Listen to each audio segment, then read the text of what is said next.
Good morning. And we're going to continue with chapter 18. A change is going to come.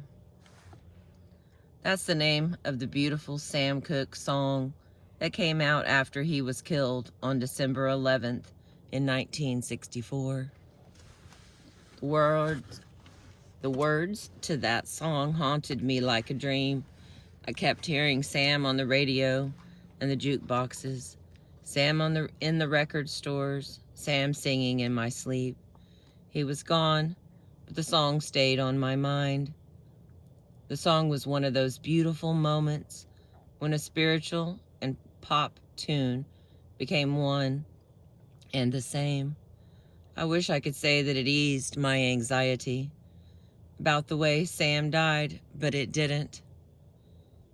I had lived through his death too closely, been too much a part of the real life scene to ever forget what happened.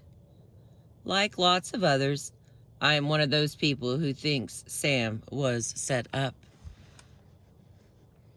No one made the transition from church to secular singing any smoother than Sam. He was never vulgar. When Sam sang, you heard God in his voice. You felt God in his soul. Like Al Green, Sam was a full-fledged gospel man, no matter what he sang.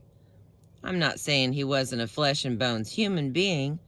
He had faults, but he was praying every time he sang on stage. Sam was a praying man, and if he wanted, he could have been one of the most beloved preachers in the world. Instead, he became a sacrificial lamb.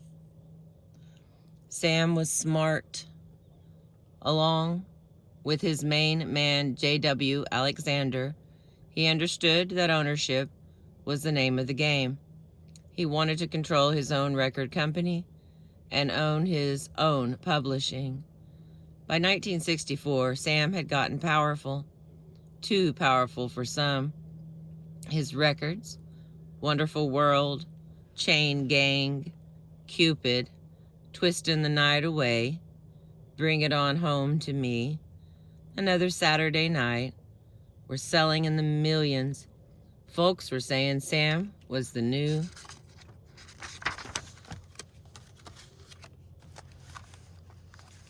Sinatra.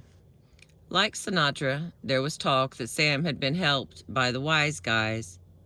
But now, in December of 1964, he didn't want their help. He wanted to break the ties and control his own business. As he was getting ready to play the Copa, he decided to be his own man.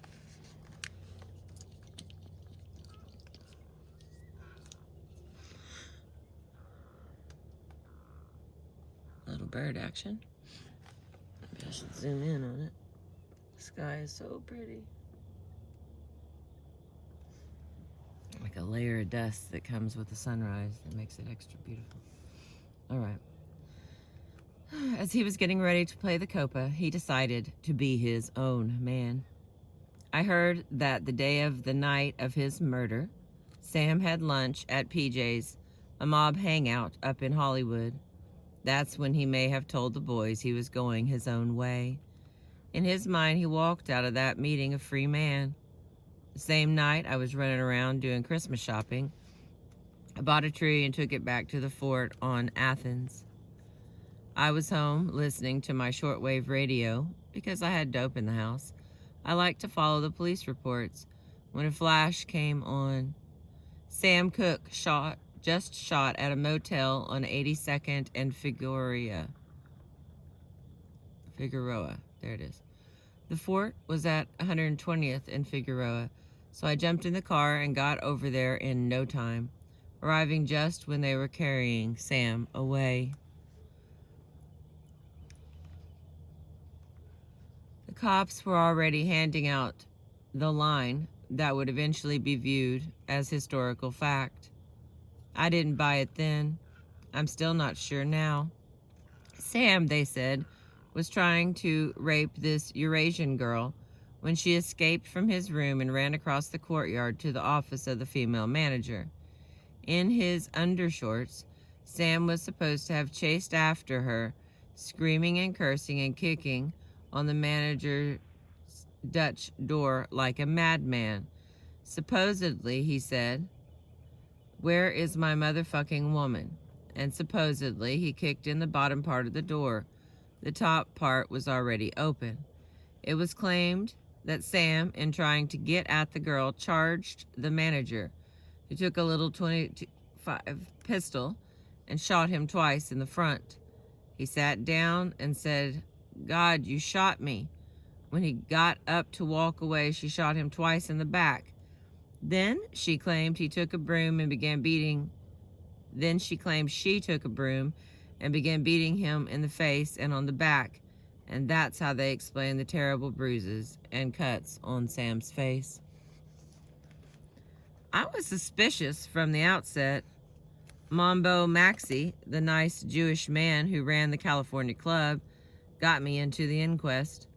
Maxey was one of the good guys who might have laced Sam's boots to what was happening with the wise guys.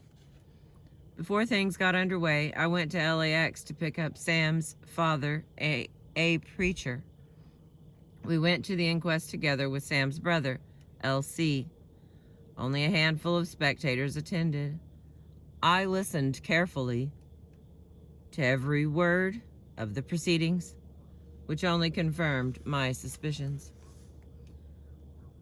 The Eurasian girl, absolutely gorgeous, with shiny black hair long enough to sit on, showed up in pigtails and bobby socks, looking like Susie Sunshine.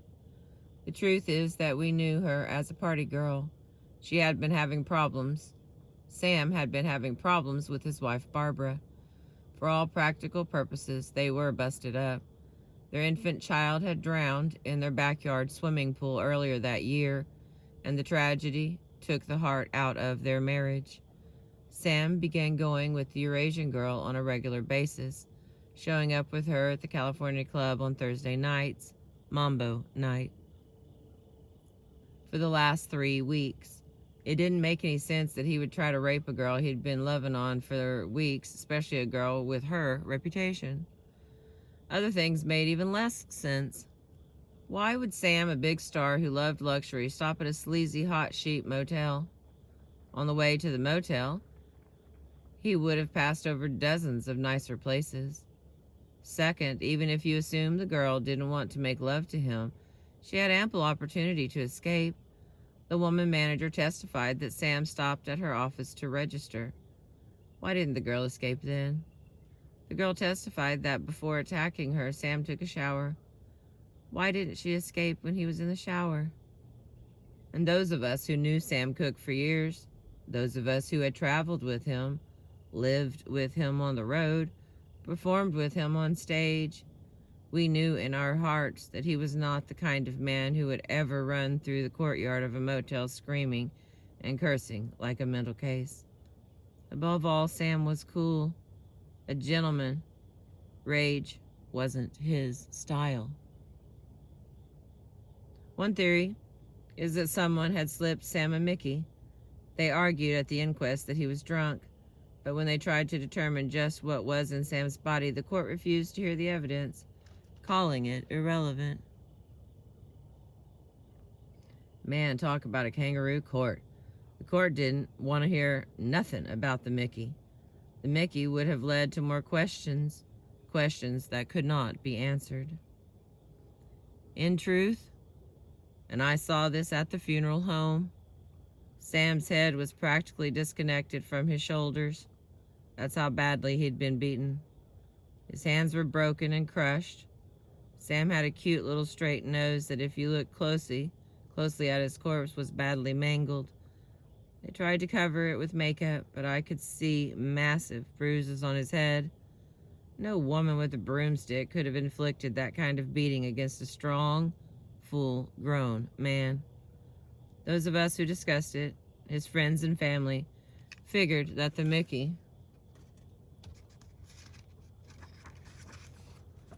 must have worn off at some point. That's when Sam started struggling with the guys who were trying to take him out. They beat him, shot him, and concocted this far-out story that no reasonable person could believe. We were all a little shocked when Sam's wife Barbara started living with soul singer Bobby Womack, who was 9 years younger than Sam. Sam had been Bobby's mentor. Bobby's a great singer. He can take all the hot confusion and boiling anger inside him and turn it into a beautiful song. But when Bobby moved into Sam's house, it seemed creepy to a lot of people. But like I said, the Cook's marriage was already over, and Barbara was crazy about the young Bobby Womack. The brutal murder of Sam Cooke, a man I loved dearly, might have sobered me up to reality. I mourned for months. I'm still mourning now. I couldn't sleep at night, not only missing Sam's beautiful personality, but hating the lies that surrounded his death.